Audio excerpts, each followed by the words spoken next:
light resistance, and we're just going back and forth where like we can start even. And all I want you guys to get to is like a dominant wrist grip. And you're both, like both hands are both trying to go. Yeah, exactly. We're just the whole time, yeah, exactly. We're peeling, pulling, changing. And it's just light back and forth, just trying to get to that double wrist control. And you'll see why in just a second, but if for some reason, I don't think this will happen, but you end up with like these monster grips and the guy can't break it at all, give it like 3 seconds and then continue from there. Remember, you guys are going for both wrists at the same time. Yeah, you can even click, yeah. There'll be a slap in there. Questions? All right, break up 3. 1, 2, 3. All we're trying to do is just get used to like the constant grip battles that go on.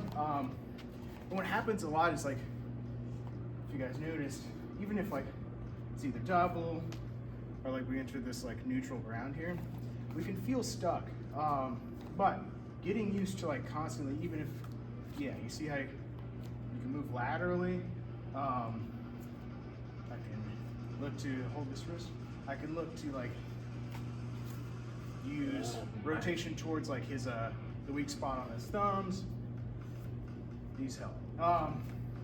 But what we're gonna do now is use a proactive grip and then a reactive grip.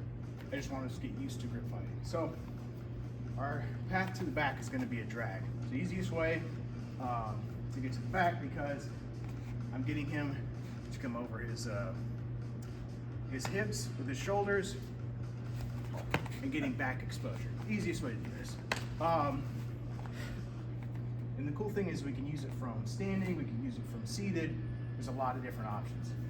So we're going to start with a proactive grip, meaning I'm going to be the one initiating everything. I'm not going off of his grip. So it could be thumb down, it could be thumb up, it could be, well, we'll just stick that for now. So we'll just thumb down or thumb up, doesn't matter. All I want you guys to do is reach through, wrist to armpit, and now from here, your objective is to get your shoulder to the back of his shoulder. So a good way to do that is I'm going to push his hand towards his belly as I pull and open up his elbow. This makes his shoulder come up over his hip and allows me to touch my shoulder to his shoulder. And you guys can solidify the position by grabbing the far side of it. Okay? The shoulder's your number one objective, hips secondary objective. Okay? So we're just going to drill this at first, and then we'll put some resistance behind it. But proactive grip, armpit, and I'm just pulling as I push. And I turn my head so that way my shoulder touches his shoulder, and then I get to this grip. Any questions on that? Cool. Break on 3. 1, 2, 3. Actually, I'll do it with him because that way I just talked about it with him. There's like 2 phases to this, or I feel like there's 2 phases to the arm drag, where it's like you'll have getting to this connection, and then you'll have finishing getting to this far hip and back connection. There's of course there's different ones where you like chain this part, inside trip and everything, but that's, in my opinion, still in the category of the first phase. So whether it's down or up grip, doesn't matter. You guys can use either a pull towards you or a step. Either way, whatever works for you. We're just trying to connect. Once we connect, I want you to try and just put a little bit of resistance behind it. So I'll have this grip either here or here. I'm trying to push it towards his belly, making sure to bend this elbow as much as possible. And then once we have this connection, all I want you guys to do is go from here. So you can try and circle. And my job is to finish the drag. So I'm going to just re-drag and get here. So there's a multitude of ways to do this. I could just do a standard pull, where like I'm trying to go here, he's circling, and I just re-pull like that. Or right here, I'm trying to finish, and I might step on his foot and get him to go further. You can see some extreme examples of like Marcelo, where he's here, and then as he's trying to circle away, he sits and goes there, that's perfectly fine too. I just want you guys to get used to like trying to get the secondary piece to this. So get to here, and your partner will go, just light resistance. He's gonna try and circle his arm out. And I'm just gonna try and get to that far side hip and chest connection. Make sense? Break on 3, 1, 2, 3. This has been helping me. I've been trying to deep dive the arm drags lately. I know we talked about like reactive and proactive, but I just want to add in another piece to the actual arm drag itself. I guess a follow-up. So when we start this, what happens a lot is like the guy knows this is coming and we'll be at like a longer distance, or maybe like whatever, you can't quite get it on your partner. Here, this is called a short drag. Much easier to turn my shoulder. But if you notice, if there's any sort of distance and I try and enter, it's very difficult. So what we're gonna do is we're gonna add just like a way to get our partner to bend their shoulders over their hips. So come in this way. So we'll just block, right? So here we're more distance. It's hard for me to turn directly.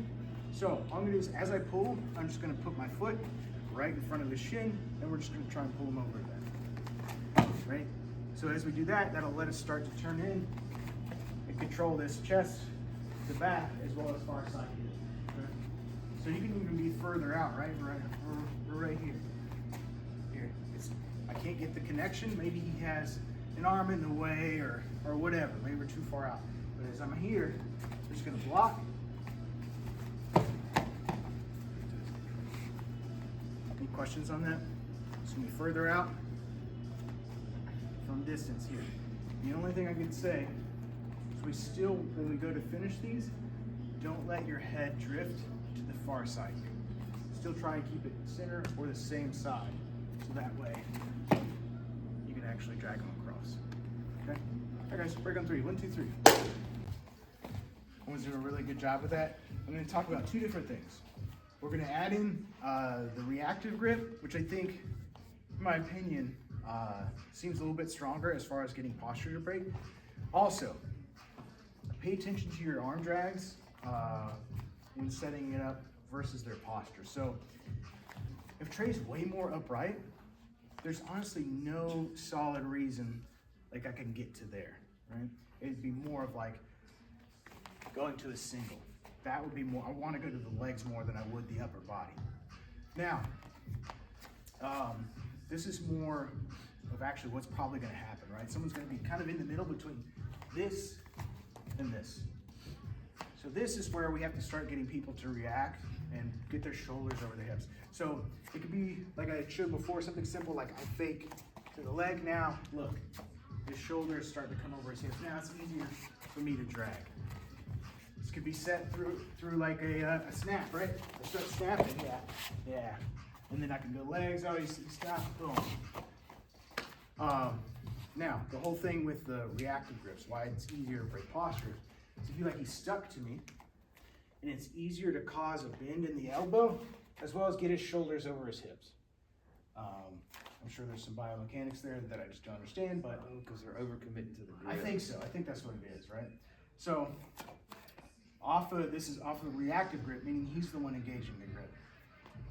I'm just going to use my cross grip. Same thing, making sure to go about wrist deep here, and I'm just pulling or stepping and getting his shoulder to come over his hips. As I do that, I'm turning. And if you notice, there's some cool stuff that can happen here. I start with reactive, proactive, and then whatever, yeah. Here, okay? So, let's do that for just a second. I just want you guys to start. If I'm here, yeah, you can go ahead and, yeah, you can drag. Oh, I can drag? Yeah, you can drag. Yeah, here. Every time your partner gets a control, whatever. Or I can use, it's further out, I can use the block as well, okay? Just going back and forth with the reactive grip. Pay attention to your partner's posture, and that'll kind of help with the physical cues. Any questions on that? Break on 3. 1, 2, 3. A lot of the same rules apply to the arm drag from the ground. We just have a couple different follow-ups. I still want to get my partner's shoulders going over their elbow, over their hips, so that way their posture starts to come this way. We'll just start from seated. Let's do seated. Yeah, all right. Half or? We'll do that. We'll start here, just a simple one. So, I'm still going to try and push his hand towards his belly and then pull his upper shoulder here to where the elbow comes out. I'm just trying to flare the elbow. So as I do that, you guys are going to step this foot out and bring your heel to the mat, and I'm still pulling into my hip pocket as I get him to come this way.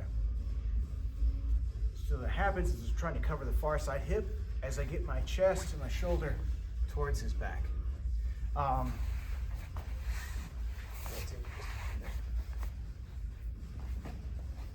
What happens a lot is I'll go to come up, and we might be stuck here for a second, so I might have to either re-drag or quickly go from this grip to either a wrist or the mat to win the head height battle and get my chest to his back. So still kind of like what we were doing before from standing. So, butterfly guard, thumb down grip, I feel like works better here. I'm reaching through, open up the leg, heel comes to the mat, and I'm pulling towards my hip pocket, getting this shoulder above his hips, and getting his head to come this way. Stapling my chest here, hip, post, or post. Coming up on top, okay? Questions on that? All right guys, break on 3, 1, 2, 3. How I'm looking at it right now is you'll have two options, and it depends on like what your partner does, and also like there's a like more of like where does your personality lie? You're more aggressive, more conservative, but when dragging and getting to this position, I'm winning the head height battle. This is great. Now you have to create some commitment to taking the back. So we have two options. I look at it as more conservative or more aggressive. Like you can have the more conservative position, which is where, let's rotate this way so you can see our leg configuration. This is where I'm going to commit to controlling this side first and looking to off balance my partner. And I'm going to be right here, committed to trying open up the heel, go to like control, pull him down, and attack. Then you can have, in my opinion, more aggressive, where I'm more concerned about this far side. So I'll come up here, and then I'll look to cover this far hip. As I do something like I'll try and create a roll through, and then now I've got this knee in place to where I can try and get this leg up, or I've got this top hook. So even if he does start to get his shoulders to the mat,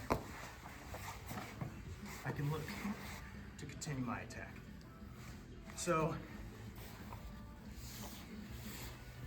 I think there's more, I could be totally wrong about this, but I feel like there's more risk in rolling to the other side versus looking to break them down on the same side, but I feel like the payoff's higher. Any questions on anything that we did today? Everybody killed it. All right, we'll get some rounds in. Break on 3, 1, 2, 3.